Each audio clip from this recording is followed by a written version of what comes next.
L'aventure a commencé un matin tout à fait ordinaire, lorsque Rigby, en fouillant sa boîte de céréales, a découvert quelque chose de bien plus excitant qu'un jouet en plastique. Une vieille carte au trésor.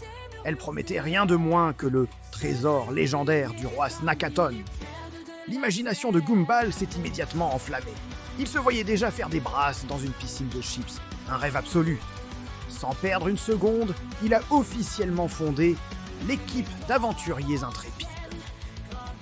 Mordecai, toujours le plus raisonnable du groupe, était franchement sceptique. Pour lui, tout ça sentait l'arnaque à plein nez. Mais face à l'enthousiasme débordant de ses amis, il n'a pas eu d'autre choix que de se laisser embarquer dans cette folle épopée. Darwin, quant à lui, prenait la mission très au sérieux. Il insistait pour qu'on suive la carte à la lettre, chaque indice, chaque ligne, chaque détail. Pas question de dévier du chemin tracé par les anciens. La première énigme de la carte les a conduits droit au parc municipal. L'instruction était aussi mystérieuse qu'absurde. Parler à l'homme de pierre qui ne parle jamais. Logiquement, Darwin et Mordecai se sont mis à inspecter toutes les statues du parc, cherchant un quelconque mécanisme ou une inscription secrète. Pendant ce temps, Rigby et Gumball, convaincus d'avoir trouvé la solution, ont passé une heure entière à hurler des questions à un gros rocher complètement banal. Ils lui demandaient où était le trésor, s'il avait faim, s'il connaissait des blagues. Le rocher, sans surprise, est resté de marbre. Après cet échec cuisant, la piste suivante les a menés plus loin, dans la forêt dense d'Elmore. L'ambiance était un peu plus inquiétante, mais l'appât du gain était plus fort. La carte indiquait maintenant de suivre le courant qui ne coule pas. Darwin, après un moment de réflexion, a eu une illumination. Un courant qui ne coule pas. C'était forcément une métaphore pour un chemin de terre sinueux qui serpentait entre les arbres. C'est une idée brillante. Mais Rigby, fidèle à lui-même, avait une interprétation bien plus littérale.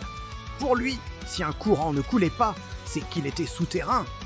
Il a donc attrapé une branche et a commencé à creuser la terre avec une énergie folle, persuadé de trouver une rivière cachée. Le résultat ne s'est pas fait attendre. Il a déclenché un mini glissement de terrain. La terre s'est dérobée sous leurs pieds et toute l'équipe a dévalé la colline dans un tourbillon de terre, de feuilles et de cris de panique. Complètement épuisés, sales de la tête aux pieds et couverts de boue, nos aventuriers ont finalement atteint le dernier emplacement indiqué sur la carte. Un immense et vieux chêne, marqué d'une croix rouge bien visible. C'était le moment de vérité. Sans écouter les avertissements de Mordecai, qui sentait encore le mauvais coup arriver, Rigby et Gumball se sont jetés au sol et ont commencé à creuser frénétiquement avec leurs mains, leurs pattes, tout ce qu'ils pouvaient. La poussière volait, l'excitation était à son comble. Ils creusaient, quand soudain... Chut. Ils avaient donc percé une grosse canalisation d'eau. Un geyser surpuissant a jailli du sol, les propulsant tous les quatre très haut dans le ciel, comme des bouchons de champagne. La descente fut aussi spectaculaire que la montée. Ils ont tournoyé dans les airs avant de s'écraser lourdement, laissant se blesser juste devant un objet qu'ils n'avaient jamais vu à cet endroit, un distributeur automatique flambant neuf. Et à l'intérieur, c'était le paradis. Des chips, des barres au lait chocolaté, des sodas. Tous leurs snacks préférés étaient toujours là, bien alignés. C'était donc ça, le fameux trésor du roi Snakaton. Le seul problème, c'est qu'ils n'avaient pas un sou sur eux. Mais le destin leur a fait un clin d'œil. La force du geyser avait secoué la machine si violemment que quelques friandises étaient tombées dans le bac de récupération. Ce n'était pas grand-chose, un maigre butin comparé à leur rêve de piscine de chips. Mais en se partageant ces quelques snacks, assis par terre et encore trempés, ils se sont tous regardés et ont éclaté de rire.